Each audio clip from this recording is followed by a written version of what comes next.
योगी बाबा ने जमकर चलाया हंटर। अब तक 6 विधायकों की निकाल दी गई हेकड़ी, चली गई विधायक की लग गई हथकड़ी। योगी सरकार में नहीं बचे बीजेपी के ये भी विधायक, बाबा ने सिखाया सबको सबक। 11 पर नहीं बीजेपी के विधायकों पर टूटा कहर। योगी के कार्यकाल में जमीन पर आ गए खुद को तुरम खां समझने वाले ये नेता, कभी बोला करती थी तूती, अब कोई नहीं पूछता। जो कभी खुद को बाहुबली बता रहे थे वो हवालात में हवा खा रहे हैं। जनता को क्या किसी को मुंह नहीं दिखा पा रहे हैं। कहते हैं जब वक्त मेहरबान होता है तो गधा भी पहलवान होता है।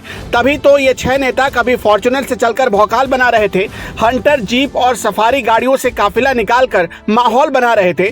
गलियों में जब निकलते थे तो लोग करते थे सलाम, पूरे यूपी में बिकता था नाम। नेताजी का रौब ऐसा हुआ करता था कि बड़े बड़े पुलिस अधिकारी सलाम ठोकते थे। मुख्यमंत्री भी कभी विधायक विधायक जी कहकर संबोधित किया करते थे। लेकिन समय ने ऐसी करवट ली कि अब ढेला बराबर औकात नहीं बची। आज बात उन 6 विधायकों की करेंगे जो योगी सरकार के कार्यकाल में माननीय से सीधे रोड पर आ गए। नंबर 1, आजम खान। ये वही नेता हैं जिनकी भैंस कभी उत्तर प्रदेश की पुलिस ढूंढा करती थी। एक समय था जब समाजवादी सरकार में मंत्री रहे आजम खान की तूती पूरे उत्तर प्रदेश में बोलती थी। इनका रसूख ऐसा था कि पार्टी के बड़े बड़े नेता इनसे टकराना पसंद नहीं करते थे। लेकिन कहते हैं जब समय बदलता है तो अच्छे अच्छे लोग घुटने पर आ जाते हैं। अखिलेश यादव की सरकार चली गई और योगी आदित्यनाथ मुख्यमंत्री बने। इसी के बाद खेल बदलता चला गया और सालों पहले दिया गया उनका एक बयान काल साबित हुआ।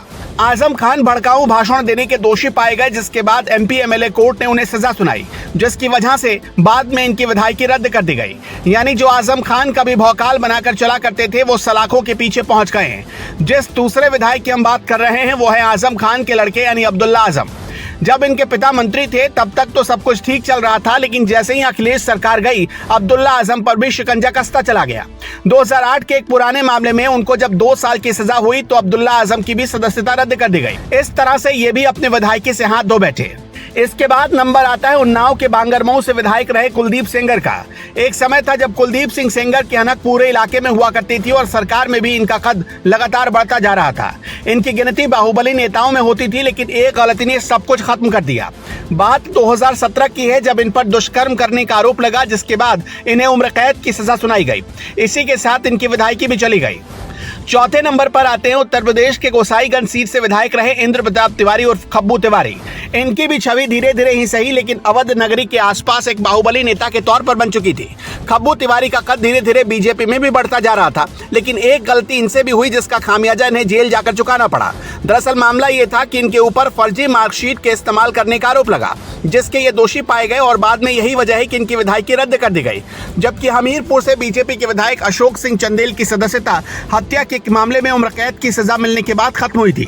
हमने जिन 6 नेताओं की बात की ये ऐसे वैसे नेता नहीं थे, बल्कि इनके रसूख पूरे उत्तर प्रदेश में कायम था। लेकिन जब से योगी आदित्यनाथ मुख्यमंत्री बने हैं तब से इनकी दाल नहीं गल रही थी और यही वजह कि गलत करने वाले नेताओं को जेल जाना पड़ा और उनकी विधायकी भी चली गई। असल में योगी सरकार का अब तक का एक ही एजेंडा रहा है कि प्रदेश में हर तरीके से भ्रष्टाचार को खत्म करना और जीरो टॉलरेंस की नीति, जिसका मतलब होता है कि प्रदेश में अपराध की कोई जगह नहीं है। योगी सरकार पर विपक्ष हमेशा ये आरोप लगाता रहा है कि योगी आदित्यनाथ एक तरफा कार्रवाई करते हैं, लेकिन जिस तरह से बीजेपी के विधायकों की नेतागिरी भी योगी सरकार के कार्यकाल में गई, इससे पता चलता है कि योगी आदित्यनाथ बुरा करने वालों को किसी भी कीमत पर बख्शने वाले नहीं है। दोस्तों, यही वजह है कि प्रधानमंत्री मोदी योगी पर बहुत ज्यादा भरोसा करते हैं और कहते हैं कि योगी उत्तर प्रदेश के लिए बहुत उपयोगी। योगी सरकार ने जिस तरह से अब तक अपराधियों और गुंडे माफियाओं पर बुलडोजर वाली कार्रवाई की, इस पर आपका क्या कहना है? ये कार्रवाई क्या ऐसी ही जारी रहनी चाहिए? कमेंट में अपनी राय बताना ना भूलें।